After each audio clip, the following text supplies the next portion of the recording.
ಮಂಜುಳಮ್ಮ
ಇವತ್ತು CIT ವತಿಯಿಂದ ಕರ್ನಾಟಕ ರಾಜ್ಯಾದ್ಯಂತ ಎಲ್ಲ ಜಿಲ್ಲಾ ಕೇಂದ್ರಗಳಲ್ಲಿ ಇವತ್ತು ಮುಷ್ಕರವನ್ನು ಮಾಡ್ತಾ ಇದ್ದೀವಿ.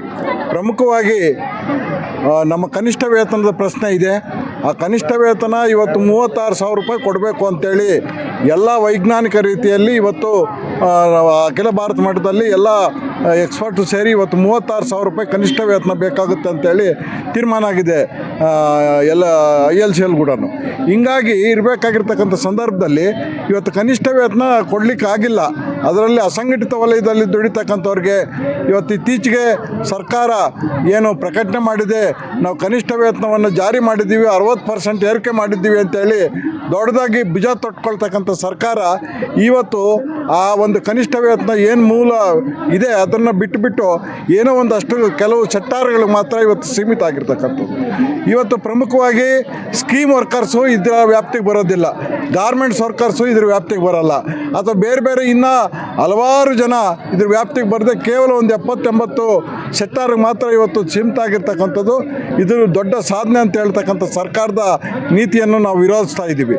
ಅದೇ ರೀತಿಯಲ್ಲಿ ಇವತ್ತು ಪ್ರಮುಖವಾಗಿ ಕೇಂದ್ರ ಸರ್ಕಾರ ತಂದಿರತಕ್ಕಂಥ 4 ಸಮಿತಿಗಳೇನಿದೆ ಆ ಸಮಿತಿಗಳನ್ನು ರದ್ದು ಮಾಡಬೇಕು ಅಂತ ನಾವು ಹಲವಾರು ವರ್ಷಗಳಿಂದ ಹೋರಾಟ ಮಾಡ್ತಾಯಿದ್ರು.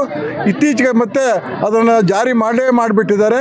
ಹಂಗಾಗಿ ಆ ಒಂದು 4 ಸಮಿತಿಗಳಿಂದ ನಮ್ಮ ಕಾರ್ಮಿಕ ಹಕ್ಕುಗಳೇನಿತ್ತು 29 ಹಕ್ಕುಗಳು ಸಂಪೂರ್ಣವಾಗಿ ಕಳ್ಕೊಳ್ತಕ್ಕಂಥ ಪರಿಸ್ಥಿತಿ ಆಗಿದೆ. ಆದ್ದರಿಂದ ಈ ಎಲ್ಲ ಧೋರಣೆಗಳನ್ನು ವಿರೋಧಿಸಿ ಸ್ಕೀಮ್ ನೌಕರರು ಯಾರಿದ್ದಾರೆ, ಅಂಗನವಾಡಿ, ಬಿಸಿ ಊಟ, ಪಂಚಾಯಿತಿ, ಇವ್ರನ್ನೂ ಕೂಡ ಇವತ್ತು ನೌಕರರ ವ್ಯಾಪ್ತಿಗೆ ತರಬೇಕು ಅಂತಕ್ಕಂಥದ್ದನ್ನು ಒತ್ತಾಯ ಮಾಡ್ತಾ ಇವತ್ತು ಹೋರಾಟ ಮಾಡ್ತಾ ಇದ್ದೀವಿ.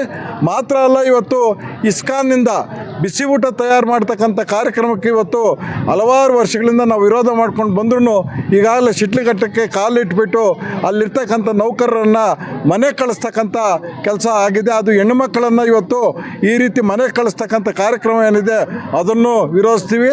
ಮತ್ತು BPL ಕಾರ್ಡನ್ನು ಅಂಗನವಾಡಿ, ಬಿಸಿ ಊಟ ಅಥವಾ ಪಂಚಾಯತ್ ನೌಕರಿಗೆಲ್ರಿಗೂ ಮುಂದುವರಿಸಬೇಕು.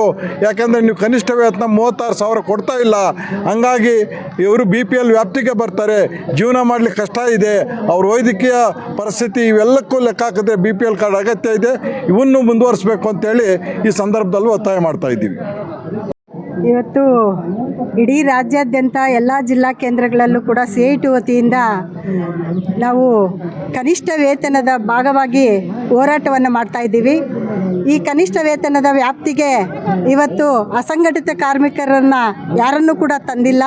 ಇವತ್ತು ನಾವು ಕಾರ್ಮಿಕ ಸಂಹಿತೆಗಳನ್ನು ಬದಲಾವಣೆ ಮಾಡಿ, ಏನು 4 ಸಂಹಿತೆಗಳಾಗಿ ಬದಲಾವಣೆ ಮಾಡಿದ್ದಾರೆ ಕಾರ್ಮಿಕ ಕಾಯಿದೆಗಳನ್ನು, ಇದರ ಅಡಿಯಲ್ಲಿ ಕೂಡ ಈ ಅಸಂಘಟಿತ ಕಾರ್ಮಿಕರನ್ನು ತಂದಿರಲ್ಲ. ಇವತ್ತು ಅಂಗನವಾಡಿ, ಬಿಸಿ ಊಟ, ಆಶಾ ಇವರೆಲ್ಲರೂ ಕೂಡ ವೇತನದಲ್ಲಿ ದುಡಿತಾ ಇರುವಂಥವ್ರು, ಇವರನ್ನು ಕನಿಷ್ಠ ವೇತನದ ವ್ಯಾಪ್ತಿಗೆ ತರಬೇಕು ಅಂತ ನಾವು ಒತ್ತಾಯ ಮಾಡ್ತಾ ಇದ್ದೀವಿ.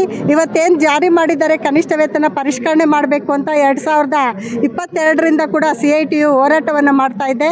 ಮತ್ತು ಇವತ್ತು ಮೇ 22ರಂದು ಏನು ಜಾರಿ ಮಾಡಿದ್ದಾರೆ ಕನಿಷ್ಠ ವೇತನ ಕಾಯ್ದೆ, ಅದು ಕೂಡ ಪೂರ್ಣ ಪ್ರಮಾಣದಲ್ಲಿ ಕನಿಷ್ಠ ವೇತನ ಇದರ ಭಾಗವಾಗಿ ಅದು ಜಾರಿಯಾಗಿಲ್ಲ. 36,000 ರೂಪಾಯಿ ಜಾರಿ ಮಾಡದೆ ಕೇವಲ 26,000 ರೂಪಾಯಿ ಮತ್ತು 24,000 ರೂಪಾಯಿ ಈ ಥರ ಇದರ ವ್ಯಾಪ್ತಿಯಲ್ಲಿ ತಂದಿದ್ದಾರೆ. ಇದನ್ನು ವಿರೋಧ ಮಾಡ್ತಾ ಇದ್ದೀವಿ. ಕನಿಷ್ಠ ಕೂಲಿ ಎಷ್ಟು 36,000 ರೂಪಾಯಿ ಎಲ್ರಿಗೂ ಕೂಡ ಕೊಡಬೇಕು ಅನ್ನೋದನ್ನು ನಾವು ಒತ್ತಾಯ ಮಾಡ್ತಾ ಇದ್ದೀವಿ. ಮತ್ತು ಇವತ್ತು ಇಸ್ಕಾನ್ಗೆ ಕೊಟ್ಟಿರುವಂಥ ಬಿಸಿ ಊಟ ಯೋಜನೆಯನ್ನು ಶಿಡ್ಲಘಟ್ಟದಲ್ಲಿ ಕಳೆದ ವರ್ಷ ಜೂನ್ 1ನೇ ತಾರೀಕು ಓಪನ್ ಮಾಡ್ತೀವಿ ಅಂತ ಹೇಳಿದರು. ಆಗ ಜಿಲ್ಲಾಧಿಕಾರಿಗಳಿಗೆ ಮತ್ತು CU ಅವ್ರಿಗೆ ಮತ್ತು ಶಿಡ್ಲಘಟ್ಟ ತಾಲೂಕಿನ MLA ಅವ್ರಿಗೆ ಮನವಿಯನ್ನು ಕೊಟ್ಟು ಅದನ್ನು ವಾಪಸ್ ಮಾಡಬೇಕು ಅಂತ ಮನವಿ ಮಾಡಿದ್ವಿ. ಆಗ ಸೈಲೆಂಟ್ ಆದಂಥವರು ಮತ್ತೆ ಈ ವರ್ಷ ಪ್ರಸ್ತಾಪವನ್ನು ಮಾಡ್ತಾ ಇದ್ದಾರೆ. ಮತ್ತು ಅಂಗನವಾಡಿ ಕೇಂದ್ರಗಳಲ್ಲಿ ಇವತ್ತು LKG UKGಯನ್ನು ಓಪನ್ ಮಾಡಬೇಕು ಅಂತ ರಾಜ್ಯ ಸರ್ಕಾರ 5,000 ಅಂಗನವಾಡಿಗಳಲ್ಲಿ LKG UKGಯನ್ನು ಪ್ರಾರಂಭ ಮಾಡೋಕ್ಕೆ ಅನುಮೋದನೆ ಕೊಟ್ಟಿದೆ. ಆದರೆ ಇವತ್ತು ಅದೇ ಇದರಲ್ಲಿ ಶಿಕ್ಷಣ ಇಲಾಖೆಯಲ್ಲೂ ಕೂಡ ಇವತ್ತು LKG UKGಯನ್ನು ಪ್ರಾರಂಭ ಮಾಡೋಕ್ಕೆ ಹೊರಟಿದ್ದಾರೆ. ಇದೇ ಮಕ್ಕಳೇ ಅಲ್ಲಿ ಕೂಡ ಇರೋವಂಥದ್ದು, ಎರಡೂ ಕಡೆ ಕೂಡ ಡಬಲ್ ಆಗ್ತಾ ಇದೆ. ಇದನ್ನು ಪರಿಶೀಲನೆ ಮಾಡಬೇಕು ಮತ್ತು ಎರಡೂ ಕಡೆ ಆಗ್ತಾ ಇರೋವಂಥದ್ದನ್ನು ತಪ್ಪಿಸ್ಬೇಕು. ಇವತ್ತು 20 ಮಕ್ಕಳಿದ್ರೆ ಮಾತ್ರ LKG UKGಯನ್ನು ಪ್ರಾರಂಭ ಮಾಡಬೇಕು ಅಂತ ಶಿಕ್ಷಣ ಇಲಾಖೆಗೆ ಗೈಡ್ಲೈನ್ಸ್ ಇದೆ. ಆದರೆ ಅದೆಲ್ಲವನ್ನು ಬದಿಗೊತ್ತಿ ಅಂಗನವಾಡಿಯಲ್ಲಿರುವಂಥ ಎಲ್ಲ ಮಕ್ಕಳನ್ನು ಕೂಡ ಅವರು ಎನ್ರೋಲ್ ಮಾಡ್ಕೊಂಡು ಇವು ನಮ್ಮ ಮಕ್ಕಳು ಅಂತ ತೋರಿಸುವಂಥದ್ದು ಪ್ರಯತ್ನಗಳು ಇಡೀ ಜಿಲ್ಲೆಯಲ್ಲಿ ಆಗ್ತಾ ಇದೆ.